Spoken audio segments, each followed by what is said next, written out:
तेजस MK2 जिसे MWF यानी medium wait fighter भी कहा जाता है, एक नया और एडवांस फाइटर जेट है जो भारत में ही बनाया जा रहा है। इसे 4.5 जनरेशन का मल्टी रोल लड़ाकू विमान कहा जाता है, यानी ये कई तरह के मिशन पूरे कर सकता है, जैसे दुश्मन के एयरक्राफ्ट से लड़ना, जमीन पर हमला करना और बॉर्डर पर निगरानी रखना। इसका डिजाइन और निर्माण हिंदुस्तान एरोनॉटिक्स लिमिटेड कर रहा है और इसमें DRDO और एरोनॉटिकल डेवलपमेंट एजेंसी जैसी बड़ी वैज्ञानिक संस्थाओं का भी साथ है।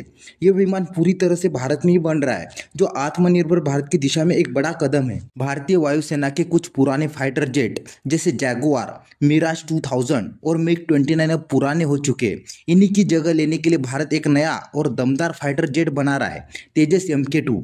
इस जेट की सबसे खास बात यह है कि इसमें ज़्यादातर तकनीक भारत की अपनी यानी स्वदेशी है।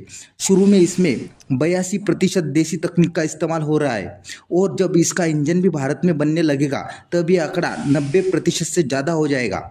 सरकार की योजना है कि यह जेट 2025 तक तैयार हो जाए और 2029 से इसका बड़े स्तर पर उत्पादन शुरू हो जाए। ये भारत की वायु शक्ति को नई ऊंचाई पर ले जाने वाला है। तेजस MK2 की एक बड़ी खासियत यह है कि ये भारत में बनी कई एडवांस मिसाइलें अपने साथ ले जा सकता है, यानी अब भारत को हथियारों के लिए दूसरे देशों पर ज़्यादा निर्भर नहीं रहना पड़ेगा।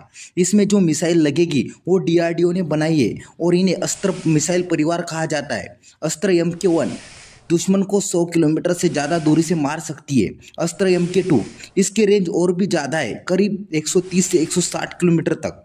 अस्त्र MK3 यानी गांडीव मिसाइल, इसे भविष्य में लाया जाएगा और इसके रेंज लगभग 340 किलोमीटर है। इन मिसाइलों की मदद से तेजस MK2 को हवाई लड़ाई में बढ़त मिलेगी और ये दुश्मन के जेट्स को दूर से ही मार गिरा सकेगा। तेजस MK2 सिर्फ एक फाइटर जेट नहीं, बल्कि ये भारत की टेक्नोलॉजी की ताकत दिखाता है। इसमें 6 बड़ी स्वदेशी टेक्नोलॉजी शामिल है जो इसे पूरी तरह से देशी और दुश्मन के लिए खतरनाक बनाती है।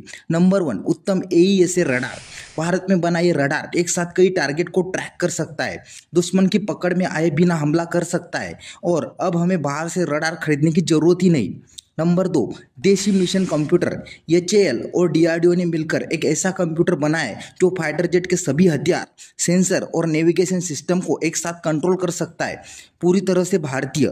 Number 3, electronics warfare system. दुश्मन के रडार को ब्लॉक करना, मिसाइल से बचाव करना और खतरा आते ही जवाब देना, ये सब इस देशी AW सिस्टम से संभव है। Number 4, fly by wire control system. Bharat में बनी ये एडवांस तकनीक पायलट को जेट पर बेहतर कंट्रोल देती है, खासकर तब जब हवा में खतरनाक युद्धाभ्यास करना हो। नंबर 5, देशी कॉकपिट डिस्प्ले सिस्टम। जेट के अंदर लगे ये मल्टी स्क्रीन डिस्प्ले भारत में ही बने हैं, जो पायलट को हर ज़रूरी जानकारी आसान और साफ तरीके से दिखाते हैं। नंबर 6, भारतीय स्मार्ट हथियारों का इस्तेमाल। तेजस MK2 अब अस्त्र मिसाइल, SWA और लेजर गाइडेड बम जैसे एडवांस हथियार खुद भारत में ही बने हुए ले जा सकता है। तेजस MK2 एक ऐसा फाइटर जेट है जो भारत की आत्मनिर्भरता, टेक्नोलॉजी और ताकत तीनों का प्रतीक बन चुका है। तो आज के वीडियो में बस इतना ही। वीडियो अच्छा लगा तो प्लीज़ लाइक, शेयर और चैनल को सब्सक्राइब करना ना भूलें। मिलते इसी तरह के अगले एक और नए इन्फॉर्मेटिव वीडियो के साथ। Thank you for watching.